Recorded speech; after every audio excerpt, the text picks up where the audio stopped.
Bharatiya Janata party के कार्यकर्ता बंधुओं, शिवदास सरपंचों के प्रधान हमारे बीच में है और सारे इलाके से आई सारी सरदारी मातृ शक्ति मैं देख रहा हूँ। दानावास से भी भाई सरदारत बैठे हैं, सभी पूरी टीम बाबूजी देशराज जी नीचे बैठे हैं, सारी टीम यहाँ बैठी है और सभी वो लोग चेहरे मेरे सामने बैठे हैं जिन्होंने भारतीय जनता पार्टी को आगे बढ़ाने में अपना दिन रात मेहनत करके पसीना बहा करके भारतीय जनता पार्टी को 2 सीटों से या 400 पार की जो बात कर रहे हैं, ये आप सब कार्यकर्ताओं की मेहनत की बदौलत हुआ। साथियों, भारतीय जनता पार्टी आप सबको पता है विचारों की पार्टी है और विचारों की पार्टी है और विचार भारतीय जनता पार्टी के जो है वो देश के लिए काम आने वाले हैं। भारतीय जनता पार्टी ऐसी पार्टी है जो हमेशा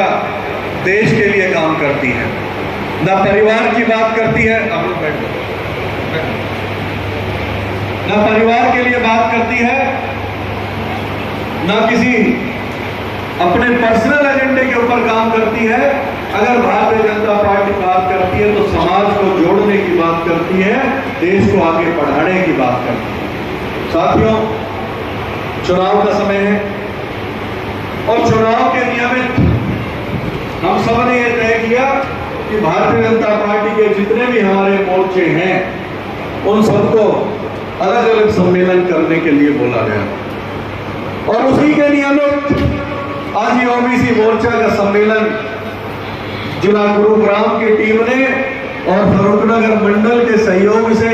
और पूरी भारतीय जनता पार्टी ने मिलकर के ये सुंदर आयोजन किया है। इसके लिए मैं पूरी टीम को बधाई देता हूं, आप सबको बधाई देता हूं। और फिलहाल मैं छोड़ने के नाते आप सबका इतनी गर्मी में आप बहुत अच्छी संख्या में पहुंचे हैं, आप सबका भी यहाँ पहुंचने पर हार्दिक स्वागत करता हूं, अभिनंदन करता हूं। साथियों, हम सबको पता है हमारे प्रत्याशी राव इंद्रजीत सिंह जी और ऐसी शख्सियत हमारे बीच में है प्रत्याशी के रूप में जो तीसरी बार भारतीय जनता पार्टी के प्रत्याशी के रूप में हमारे बीच में है। मैं धन्यवाद करता हूं देश के प्रधानमंत्री आदरणीय नरेंद्र भाई मोदी जी का, जिन्होंने ऐसे व्यक्तित्व को, ऐसी महान शख्सियत को, ऐसे महान नेता को प्रत्याशी के रूप में भेजा है जिनका 45 साल का राजनीतिक कैरियर है, लेकिन उस व्यक्ति के कोई दामन पर कोई दाग नहीं है, उनकी राजनीति के ऊपर कोई दाग नहीं है। कोई विपक्ष का हो या कोई कितना भी खिलाफ हो, कोई उनके दामन पर कोई उंगली नहीं उठा सकता, कोई दाग नहीं लगा सकता। और 45 साल की राजनीति हो गई, कोई 45 पैसे का आरोप उस व्यक्ति के ऊपर नहीं लगा सकता। ऐसा प्रत्याशी हमारे बीच में भारतीय जनता पार्टी है। साथियों, राव साहब ने कौन सा ऐसा काम है जो इलाके के लिए नहीं किया? चाहे छोटा काम रहा हो, चाहे बड़ा काम रहा हो, जब जब इलाके को उनकी जरूरत पड़ी हो, आदरणीय राव इंद्रजीत सिंह जी हमारे बीच में हमेशा खड़े रहे हैं। जब जब हमने उनको याद किया हो, चाहे वही रेजिमेंट की बात रही हो, एक दफा जब हमने रेजिमेंट के लिए उनको बुलाया तो उन्होंने सहर्ष हमारा निमंत्रण स्वीकार किया